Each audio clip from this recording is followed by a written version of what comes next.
My father-in-law stared at me while I was trying on some underwear. However, I didn't worry because he was almost blind.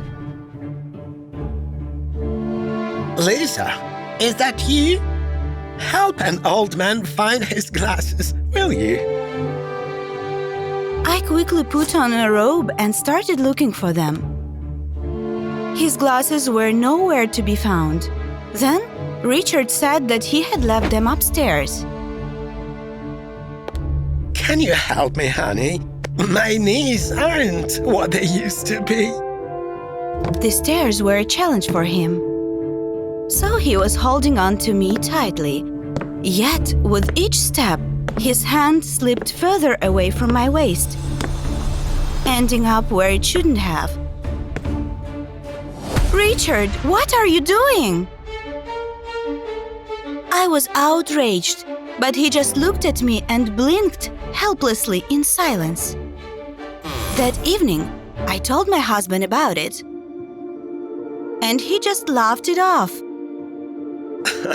Come on, you're just like my mom. Always suspected him of being up to something.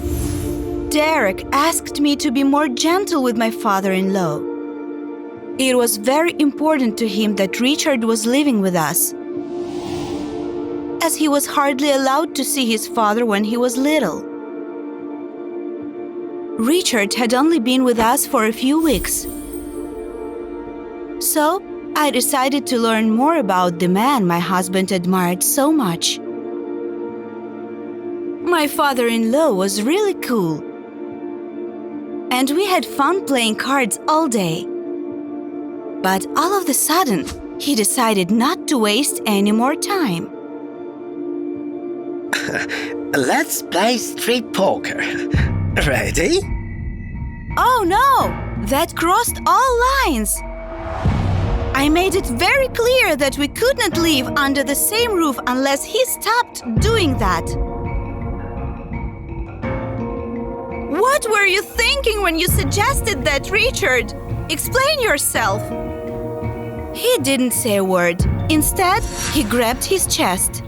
Derek arrived from work shortly after and sat by his father's bed for several hours. Later on, he stepped out into the yard and scolded me. Dad told me what happened. You don't understand jokes, do you? For the first time in our marriage, my husband asked me to find a job, so I wouldn't stay home and come up with stories out of boredom. Also, you told my father that it will be difficult for you to live under the same roof as him. Trust me, it will be difficult for you if you keep blaming him for everything. I felt guilty, so I decided to apologize to my father-in-law. However, when I walked into his room, Richard was not in his bed. I knew you would come. He was just confidently standing there, lustfully staring at me. Richard told me that I had to get in bed with him. Otherwise, he would have another heart attack, one with very serious consequences. My son won't forgive you for it. He will kick you out.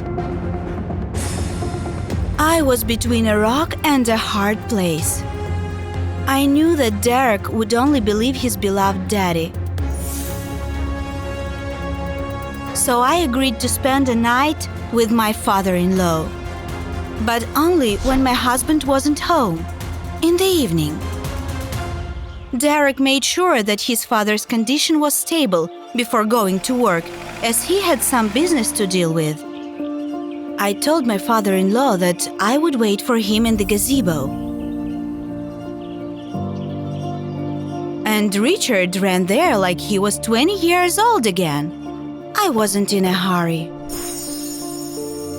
While in Richard's bedroom, I grabbed his phone and texted my husband, who immediately rushed back home. Where are you, sweetie? Of course, my father-in-law didn't expect to see his son in the gazebo. He thought it was me. I'm jumping out of my pants already. I hope you're in your underwear, dear. Dad, you texted me that you fell and hurt yourself. Why is champagne here? Derek finally saw who his father really was. The man he had been protected from during his childhood was nothing more than a lustful and egoistic parasite. The very next morning, Derek took his father to a nursing home and apologized to me. It seems crazy, but I wanted to be like him ever since I was a child. Now I realize that I didn't know him at all. We build snow idols and then cry when they melt.